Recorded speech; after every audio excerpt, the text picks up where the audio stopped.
Alright boys and girls, we're back again here for another Final Fantasy VII Evercrisis video. So before the event drops, I got some more data for you guys so you guys know what to expect. A little bit of bad news, and obviously we're going to go over everything the event shop has so you guys know what you're in for and what you're going to be farming and hunting for. Okay, so first off, important, the bad news.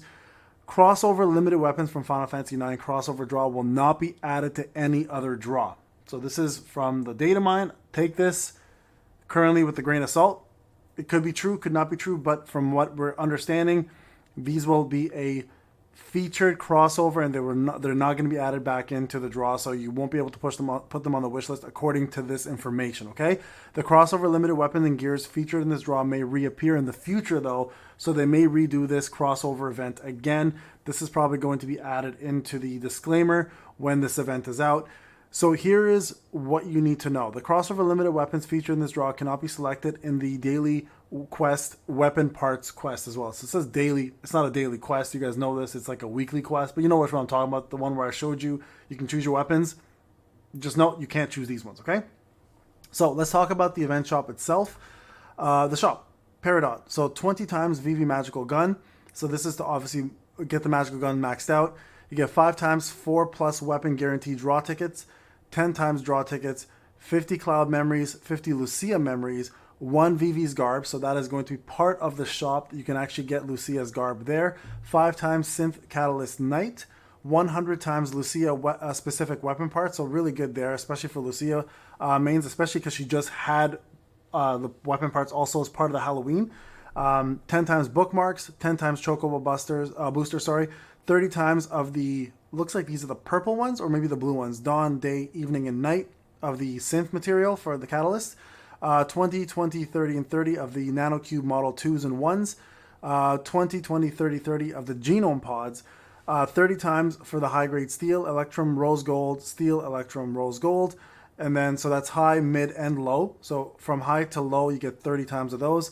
100 synth catalyst sliver. They're silvers. I think these are called silvers actually. So these are the blue ones. Okay, so dawn, day, evening, and night. So 100 of those. 30 grindstone chunks, 70 grindstone chunks, 100 grindstone chunks, and another 100 there.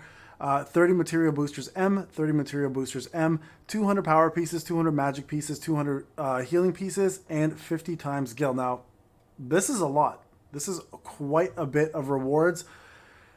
So this is why the weapons are going to come in handy in regards to boosting the amount of tokens you get per round, right? November 13th, I'm just going to move myself over here. Oopsie, sorry guys, not this. I'm going to move me. I'm going to move myself over. Right over here. Okay. November 13th, 20 player EXP plus rare drop campaign, Choco Expedition. Some other campaigns that may be limited to player eligibility for comeback campaign. Unfortunately, I'm able to see these details until it's an APK update. Event reward equals consume 5k stamina for event background. Okay. So want to show you guys the shop. You guys can always go back and check this out. Couple things I want to talk about real quick before I get into the bosses, okay? In terms of what the bosses do.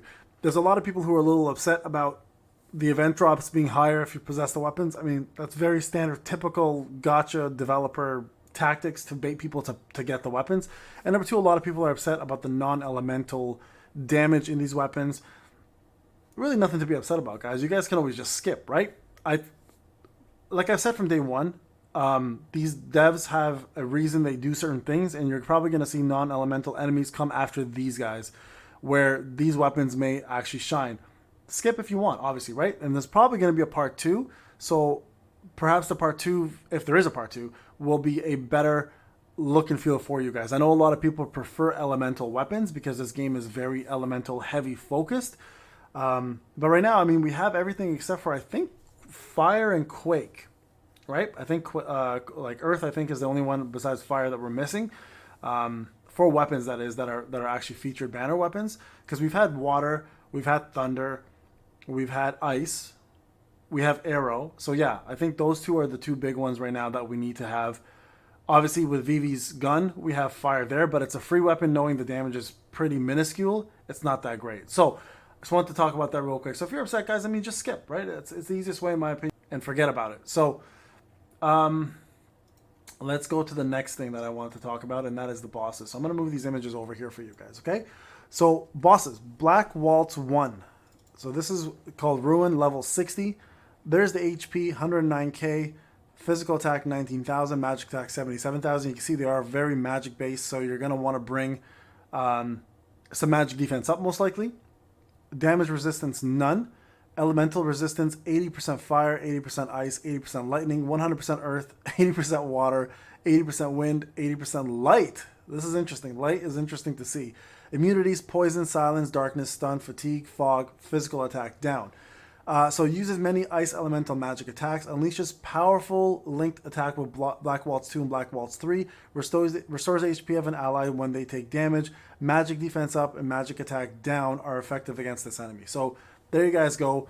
A little bit of Tifa, a little bit of Barret. Anyone who has the magic attack down is going to be really good, and obviously magic defense up like we talked about, Chocobo Staff or Cloud's new Bandage Sword weapon, or anyone who has that. So this is the level 60 version. There's also a level 55 version here, which has, like you can see here, a lot less HP and everything else going along with it. If you guys didn't know this, all enemies have the same magic defense and physical defense, right? That's why you do the same amount of damage on higher end enemies, just everyone's aware. So this is absolutely accurate. So this one here uses many ice elemental attacks, same thing as before. And now let's talk about Black Waltz 2. So that was one. Black Waltz 2 has more HP, same attack, same magic, damage resistance, none. Elemental resistance pretty much to everything, again. So this one is more to, like you can see here, they're pretty much, this is why it's important to have these non-elemental damage moves, right? Same type of poison and fatigue, etc. Let me move this over here.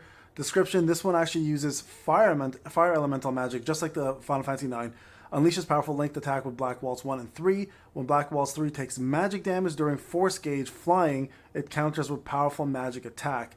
Magic defense up and magic attack down are effective against this enemy. Again, this is the lower end version of the fight, so the level 55 version. Same thing, so remember this, when Black Waltz 3 takes magic damage during force gauge flying, it counters with powerful magic attack. So you don't want to actually hit that with a AoE when it's doing that mode, okay? And then the last one, Black Waltz 3, way more HP than the other two.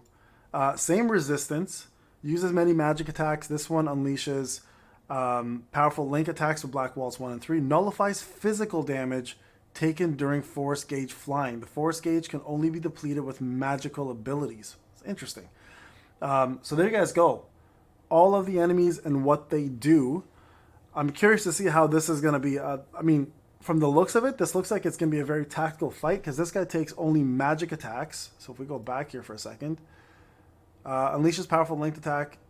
When Black Waltz 3 takes magic damage during force gauge flying, it counters. Okay, so this guy counters every time you hit him with magic attack when he does force gauge flying. So single target there. And then this guy here just restores its allies when they take damage. That's annoying as hell. So it looks like you need to kill this guy first, second one after, and then the third one last, from what I'm seeing and understanding. So there you guys have it. I just wanted to share this with you guys. So you guys kind of understand what to expect.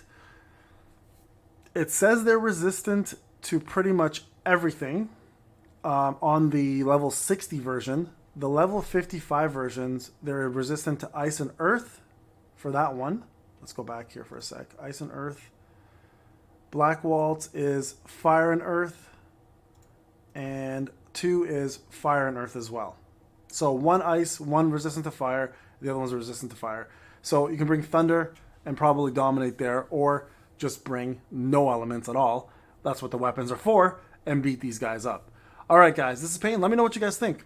Sounds pretty interesting. I'm curious to see how it is tonight. I just want to get you guys prepared ahead of time so you guys know what to expect and what's in the shop. Again, shout out to those who data mine this. I won't be leaking any names, but I'm happy to at least be able to share this with the rest of the community so you guys kind of have an understanding of what's going on in the shop and what to expect with these enemies. All right, guys, this is Payne. Let me know in the comment section what you guys think. I'll talk to you guys in the next one.